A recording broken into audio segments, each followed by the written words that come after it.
Hello, I'm Archibald Chesterfield III, and today I want to answer your Rolex dilemma questions. And today I would like to talk about the biggest decision that you may have in your life.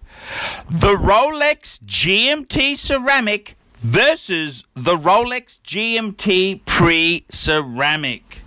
That, my friend, is the eternal question for happiness and life fulfillment. And I've got to tell you, in recent years, the Rolex GMT has exploded in popularity. That's right, the Rolex GMT is one of the hottest sports watches in the Rolex sphere. And with this success, many people are asking the question. What is the best GMT wristwatch to go for? Do you go for a ceramic model or do you go for a pre-ceramic? Pre-ceramic, for their bezel itself there, it uses an aluminum bezel. The aluminum bezel itself replaced the original bezel, which was Bakelite. The Bakelite is a form of plastic which was brittle and prone to breakage. So they moved to aluminum, the wonderful joys of metal alloy, aluminum. And what happened then is the aluminum itself, it was very popular. Very, very popular. Until the days of ceramic. So the question is, my friends, do you go aluminum or do you go pre-ceramic? That is the eternal question. For happiness, fulfillment, you need to answer this. What do you do? This is a very tricky dilemma to have there.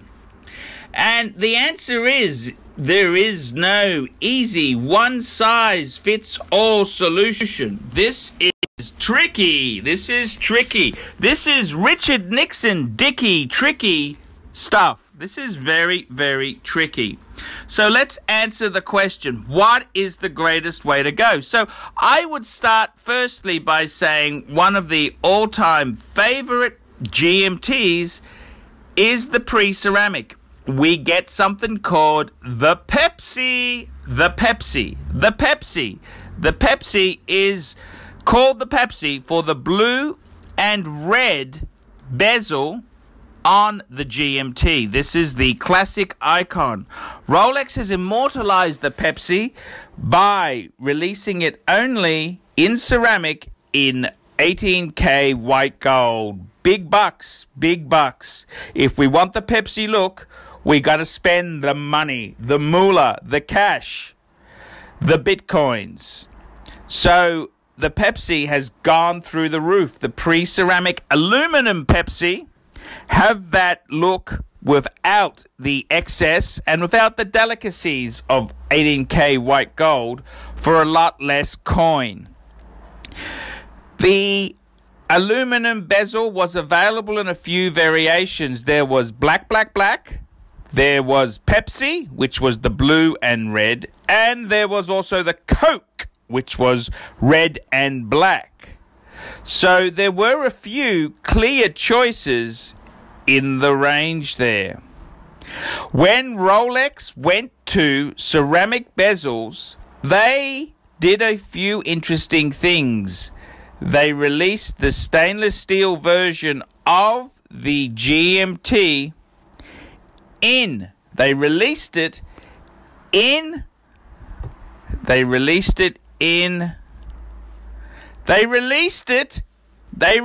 this wonderful watch with 2 bezel combo deals only. You could get this piece in black or black and blue, aka Batman, the Batman. With that foul corporate sweep of the fountain pen, the previous model became a huge collectible. Pepsi, Coke became the hottest property on the market. When buying one of these pieces, you've got to be a bit careful. Was it originally sold as a Pepsi, or was it a Coke, or was it a black? Not that it's really detrimental, but just keep that in mind, because collectors really want the original factory-based versions of the piece.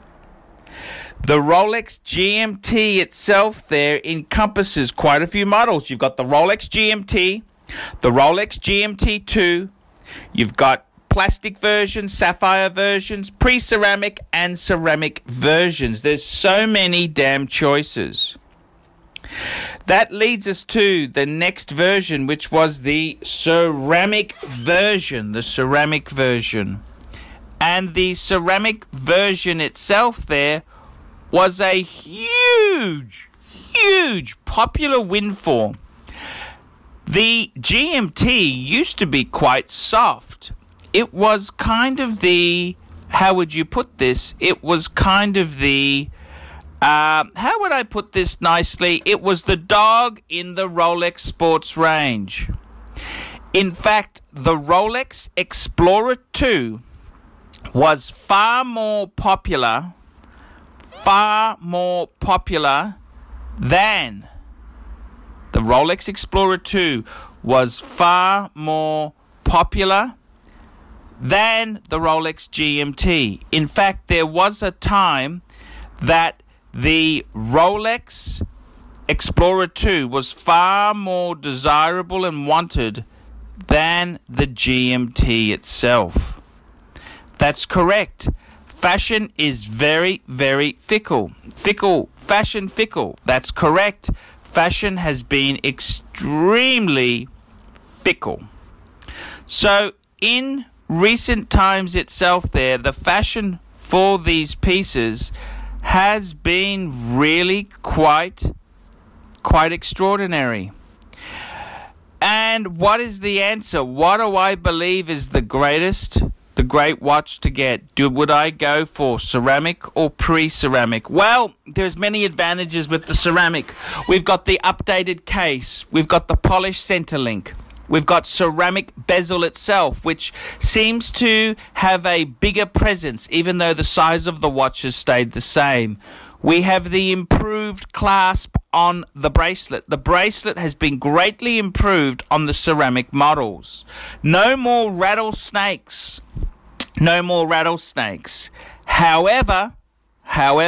with the pre-ceramic versions, we've got classic Rolex lines. We have got a heirloom which will continue to rise in value, continue to be highly desirable, highly collectible, and it will pay investment grade returns for future heirs. The Rolex GMT pre-ceramic is such a cool, great watch. These are very good buying.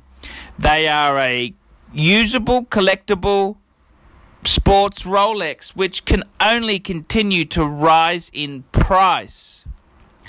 These are investment grade choices. What do I think is the best way to go? Would I go for a Batman, or would I go for a pre-ceramic Pepsi or Coke? Well, I think the answer is it depends on the deal you're presented with. If you were buying new, it's simple. You would definitely go for a ceramic GMT because you can't get the pre-ceramic.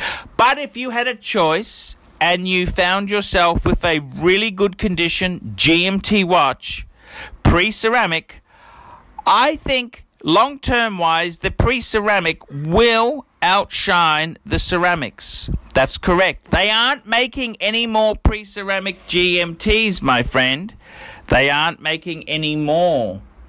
And there's a horde of collectors who are storing them in safe vaults around the world as we speak. I think the greatest watch to collect would be, in my opinion there, a pre-ceramic. I think that has got the best investment potential. But that's not to say if you happen to come across a Batman, it's not a cool watch. They are very cool. I'm Archie Luxury. Comments below, tell me what you guys think of that.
Okay.